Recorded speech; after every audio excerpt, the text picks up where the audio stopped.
Welcome to IK academy. நம்ம SI 2025 டிசம்பர்ல நடக்க போகுது. இதுக்கான எக்ஸாம்க்கான நிறைய கொஷின் டிஸ்கஷன்ஸ் வீடியோ நம்ம போட்டுட்டே இருக்கோம். எல்லாரும் நல்லா படிச்சிருப்பீங்க. இனிமே நமக்கு இவ்வளோ நாள் போட்டது எல்லாமே ஹார்ட் ஒர்க்கு, இனிமே போட போறது எல்லாமே ஸ்மார்ட் ஒர்க் தான். இனிமே ஒவ்வொரு நாளுமே நிறைய கொஷின்ஸ் நம்ம சால்வ் பண்ணி பார்க்கணும், நிறைய ரிவிஷன்ஸ் பண்ணணும். ஒவ்வொரு டைமும் நம்ம படிக்கும்போது எப்படி இருக்கும் அப்படின்னா, கொஷின்ஸ் நம்ம படிக்கும்போது ஒரு ஆங்கிள் படிச்சிருப்போம், நிறைய கொஷின் சால்வ் பண்ண ஆங்கிள் உங்களுக்கு மாறிக்கிட்டே இருக்கும். ஸோ இப்போ நம்ம ஒரு கோல்டன் பீரியட் டைம்ல இருக்கோம். கண்டிப்பா எல்லாரும் நல்லா படிப்பீங்க. ஸோ அதோட சேர்த்து நிறைய டெஸ்ட்டும் போட்டு பாருங்க. உங்களோட மிஸ்டேக்ஸை ரிக்ரெட் பண்ணி சால்வ் பண்ணுங்க. நமக்கு இப்போ இருக்கிற டைம் 28 days தான்.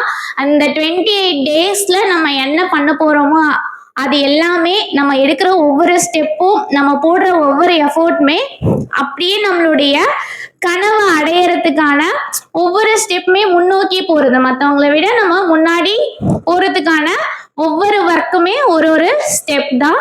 ஸோ நல்லா படிங்க. நம்ம ஒவ்வொரு வீடியோவோ டெய்லி அப்லோட் பண்ணிக்கிட்டே இருக்கோம். நிறைய கொஷின் டிஸ்கஷன் வீடியோஸ் அப்லோட் பண்ணிட்டே இருக்கோம். உங்களோட ஃப்ரீ டைம், அதாவது படிக்கும்போது ரொம்ப ஃப்ரஸ்ட்ரேட்டடாக இருக்கு, அந்த மாதிரி டைம்ல இந்த மாதிரி கொஷின் டிஸ்கஷன் வீடியோலாம் பாருங்க. மைண்டை ரெஃப்ரெஷ்ஷாக வச்சுக்கோங்க. ஃபிசிக்கல் ஹெல்த்தும் மென்டல் ஹெல்த்தும் ரொம்ப இம்பார்ட்டன்ட். ரெண்டையுமே பேலன்ஸ் பண்ணி நல்லா படிங்க. எக்ஸாம் கண்டிப்பாக நம்ம நல்லா பண்ணுவோம். அது சொல்லுவாங்கல்ல, நம்மளோட மனசு ஒரு விஷயத்துக்கு ஆசைப்படுது அப்படின்னா இந்த யூனிவர்ஸ் அதை டிசைட் பண்ணிருக்கோம். கண்டிப்பா நம்ம ஹார்ட் ஒர்க் போட்டோம் அப்படின்னா நமக்கு தேவையானதை இந்த யூனிவர்ஸ் நம்மகிட்டயே கொண்டு சேர்க்கும்னு சொல்லுவாங்க இல்லையா? ஸோ அந்த மித்தை பிலீவ் பண்ணுங்க, உங்களை பிலீவ் பண்ணுங்க, கண்டிப்பா உங்களால முடியும். வாங்க கொஷின் டிஸ்கஷனுக்குள்ள போகலாம். அப்படியே ஒவ்வொரு கொஷினை நம்ம டிஸ்கஸ் பண்ண ஆரம்பிக்கலாம். 31வது கேள்வி பாருங்க. The Lagos session of Congress in 1929 is known for. 1929 நடந்த லாகூர் காங்கிரஸ் அமர்வு பின்வருவனவற்றிற்கு பெயர் பெற்றது. ஆப்ஷன்ஸ் பாருங்க. ஏ, நான் கோஆபரேஷன் ரெசல்யூஷன், ஒத்துழையாமை தீர்மானம். பி, குவைட் இந்தியா ரெசல்யூஷன், வெள்ளையனே வெளியேறு தீர்மானம். சி, டிக்ளரேஷன் ஆஃப் பூர்ண ஸ்வராஜ் பிரகடனம். டி பாருங்க, acceptance of Mountbatten plan, Mountbatten திட்டத்தை ஏற்றுக்கொண்டது. ஆக்சுவலா நமக்கு 1929, 1928, 1929, 1928, 1927 இந்த 3 செக்ஷனுமே உங்களுக்கு 10th புக்ல இருக்கும். 1927ல சென்னையில காங்கிரஸ் செஷன் நடந்திருக்கும், அனைத்து இந்திய காங்கிரஸ் மாநாடு. இதுதான் கடைசியா சென்னையில நடந்த காங்கிரஸ் மாநாடு கூட. உங்களுக்கு சில நேரங்கள்ல கொஸ்டின்ஸ் இப்படியும் கேட்கலாம். 1927 தான், 7ல நடந்ததுதான் சென்னையில நடந்த கடைசி அனைத்து இந்திய காங்கிரஸ் அமர்வு. இந்த 1927லயே பூர்ண ஸ்வராஜ் பத்தி பேசியிருப்பாங்க. பட் பேசியிருப்பாங்க, தீர்மானம் எடுத்திருக்க மாட்டாங்க. தீர்மானம் வேற, அது குறித்து பேசுறது வேற. பட் தீர்மானம் எப்ப ஏத்துக்கிட்டாங்க அப்படின்னா 1929ல ஜவஹர்லால் நேரு தலைமையில லாகூர்ல ராவி நதிக்கரையோரம் அந்த காங்கிரஸ் செஷன்ல தான் இந்த பூர்ண ஸ்வராஜ் பிரகடனம், அதாவது அடுத்த 1930க்குள்ள 29, 1930 ஜனவரி 26 பூர்ண ஸ்வராஜ் தினமாவும் கொண்டாடினாங்க.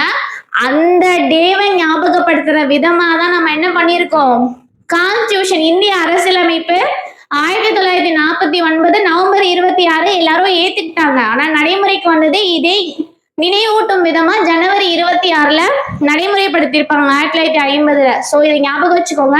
இப்போ இந்த ஒரு கொஸ்டினை சுத்தி நீங்க எத்தனை கொஸ்டின் ஃபார்ம் பண்ணலாம்? 4 கொஸ்டின் ஃபார்ம் பண்ணலாம். ஃபர்ஸ்ட் 1929 நடந்த லாகூர் காங்கிரஸ் செஷன்ல பூர்ண ஸ்வராஜ்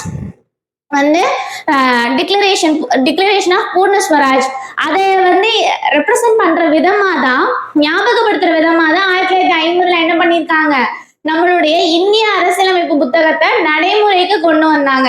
இந்திய அரசியலமைப்பு புத்தகம் ஏற்றுக்கொள்ளப்பட்டது எப்போ, எதை நம்ம கான்ஸ்டியூஷன் டேவா கொண்டாடுறோம் அப்படின்னா நவம்பர் 26 தான் நம்ம கான்ஸ்டியூஷன் டேவா செலிப்ரேட் பண்ணிட்டு இருக்கோம்.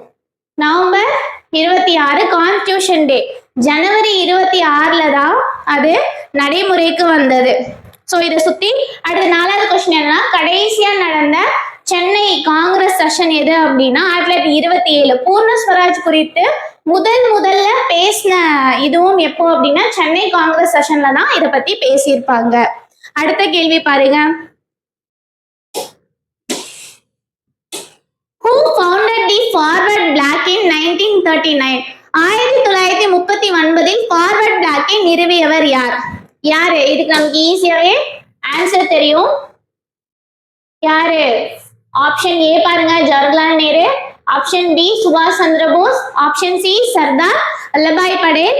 Option D Rajendra Prasad. Forward பிளாக்னாலே சுபாஷ் சந்திர போஸ் தான் கரெக்டான ஆன்சர்.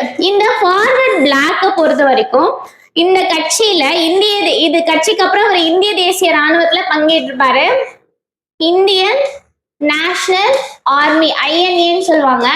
இதுல தமிழ்நாட்டுல இருந்து நிறைய வீரர்கள் வந்து பங்கெடுத்திருப்பாங்க. அதுக்கு யார் வந்து ஹெல்ப் பண்ணிருப்பாங்க, யார் வந்து ஒரு உத்வேகம் ஊட்டி எல்லா தமிழ் வீரர்களையும் வந்து அந்த இந்திய தேசிய ராணுவத்திற்கு அழைச்சிட்டு போயிருப்பா அப்படின்னா முத்துராமலிங்க தேவர். ஸோ தேவர், இந்த கொஸ்டின் கூட உங்களுக்கு கேட்கலாம், முத்துராமலிங்க தேவர். இன்னும் சுபாஷ் சந்திர போஸோட நெருங்கின தொடர்புல இருந்த ஒரு தமிழக வீரர் யாரு அப்படின்னா முத்துராமலிங்க தேவர் தான். அடுத்த கொஸ்டின் பாருங்க, 33வது கேள்வி. The cabinet mission plan came to India in. அமைச்சரவை தூதுக்குழு இந்தியாவிற்கு வந்தது எந்த வருஷம் அப்படின்னு சொல்லி கேக்குறாங்க. இது உங்களோட 10th புக்லயே இதுக்கான ஆன்சர் இருக்கும். இது 10th புக் கொஸ்டின் தான்.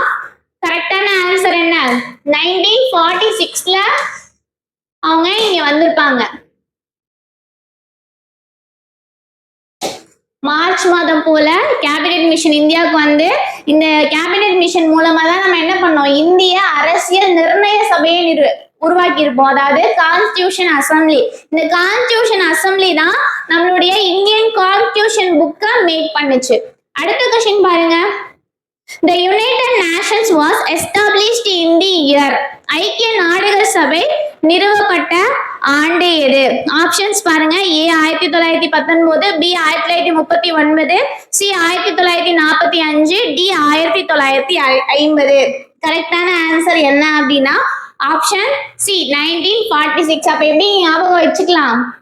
ஐக்கிய நாடுகள் சபை 1945 நிறுவனாங்க. நிறுவனோடனே அமைச்சரவை தூதுக்குழு இந்தியாவுக்கு வந்துச்சு அப்படின்னு ஒரு ஷார்ட்கட் கூட நீங்க ஞாபகம் வச்சுக்கலாம்.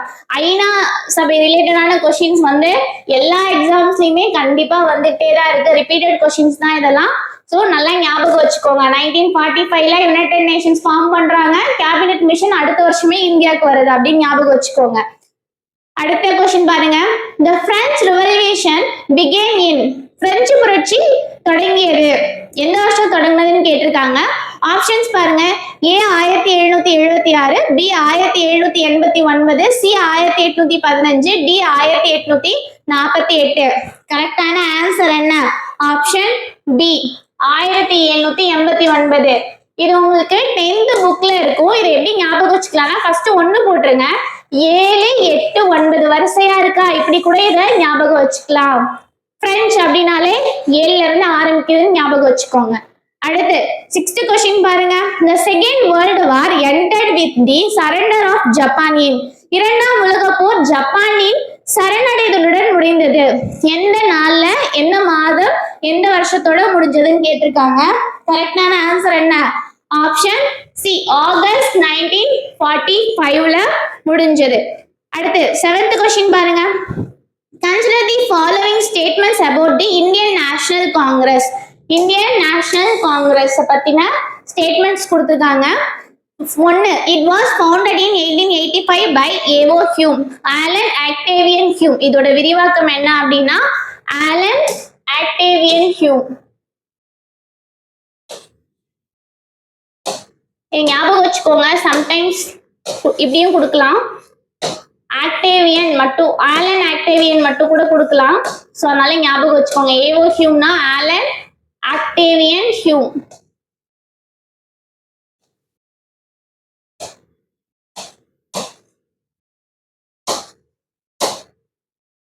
அடுத்து ரெண்டாவது ஸ்டேட்மெண்ட் பாருங்க, the first session was held in Bombay. Third statement பாருங்க, WC Banerjee, Umesh Chandra Banerjee.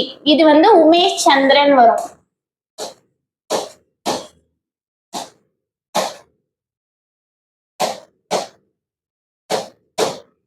Umesh Chandra Banerjee was first president. First statement பாருங்க, இது 1885ஆம் ஆண்டு ஏவோ ஹியூம் அவர்களால் நிறுவப்பட்டது. முதல் அமர்வு பம்பாயில் நடைபெற்றது. முதல் ஜனாதிபதியாக WC, அதாவது முதல் தலைவராக, கூட்டத்தின் தலைவராக WC பானர்ஜி இருந்தார். மேற்கண்ட கூற்றுகளில் எது சரியானது? which of the above statements are correct? கரெக்டான ஆன்சர் என்ன? ஆப்ஷன் டி தான். எல்லாமே கரெக்ட் தான். 1885ல ஏவோ ஹியூமால இது நிறுவப்பட்டது. ஃபர்ஸ்ட் செஷன் வந்து பாம்பேல தான் நடந்துச்சு. எக்ஸாக்டா கோகுல்நாத் காலேஜ் அப்படின்னு சொல்லுவாங்க, அந்த காலேஜ்ல நடந்துச்சு. அடுத்து ஃபர்ஸ்ட் தலைவரா யார் தேர்ந்தெடுக்கப்பட்டாங்கன்னா WC பானர்ஜி தான் முதல் காங்கிரஸ் தலைவரா தேர்ந்தெடுக்கப்பட்டாரு. அடுத்த கொஸ்டின் பாருங்க, consider the following statement about the Indus valley civilization. They had well planned drainage system. அவர்கள் நன்கு திட்டமிடப்பட்ட வடிகால் அமைப்புகளை கொண்டிருந்தனர். கரெக்ட். First one correct. ரெண்டு பாருங்க, cotton was the first crop cultivated by them. பருத்தி அவர்கள் பயிரிட்ட முதல் பயிர். ரெண்டாவதும் correct. 3, they used iron tools extensively. அவர்கள் இரும்பு கருவிகளை அதிகமாக பயன்படுத்தினர். மேற்கூறிய கூற்றுகளில் எது சரியானது? which of the above statements are correct? இது தப்பு.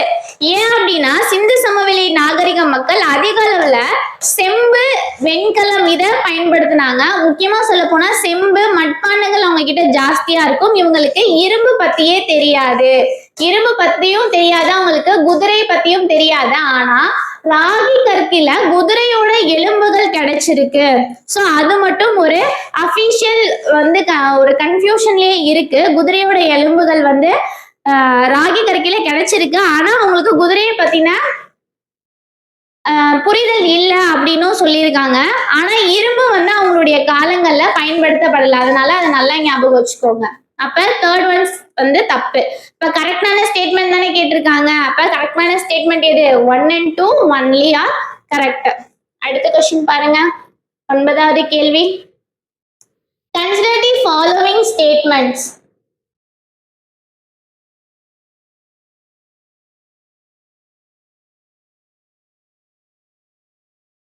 The Western Ghats are recognized as the one of the world's biodiversity hotspots.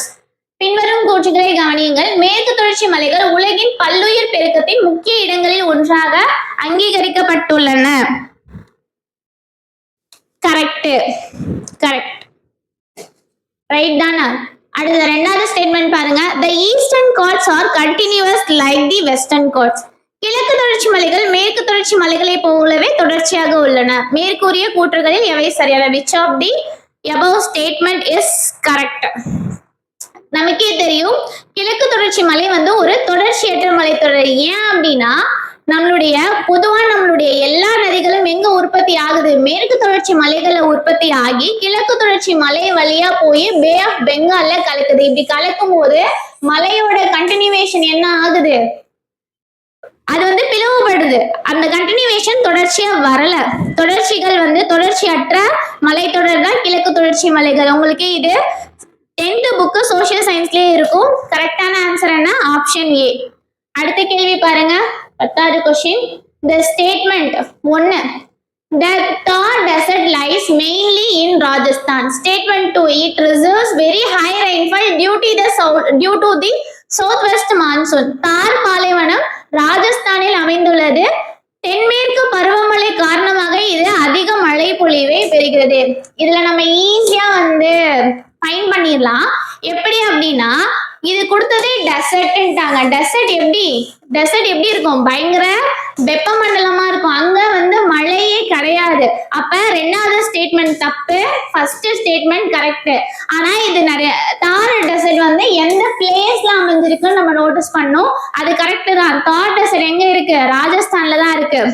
சொல்ல போனா ராஜஸ்தான்ல அந்த நிலத்தை 3 3 பகுதியா பிரிச்சாங்கன்னா அதுல 2 பகுதியை இந்த தார் டெசர்ட் தான் ஆக்குபை பண்ணிருக்கு. இதோட சோர்ஸ் எங்க இருக்கு அப்படின்னா நம்ம 10th புக்ல ஃபர்ஸ்ட் லெசன்லயே இருக்கும். சோ கரெக்டான ஆன்சர் என்ன? ஆப்ஷன் சி, கூற்று 1 சரி, கூற்று 2 என்பது தவறு. இதுதான் கரெக்டான ஆன்சர். நிறைய பாக்ஸ் கொஸ்டின்ஸ் படிங்க, புக் பேக் படிங்க, அண்டர்ஸ்டாண்ட் பண்ணி படிங்க. ஜியாகிரபிலாம் உங்களுக்கு நல்ல ஒரு வியூல நல்லா அண்டர்ஸ்டாண்ட் பண்ணி படிச்சீங்க அப்படின்னா உங்களுக்கு அது ஈஸியா இருக்கும். அடுத்தடுத்த வீடியோல நம்ம பார்ப்போம். தேங்க்யூ.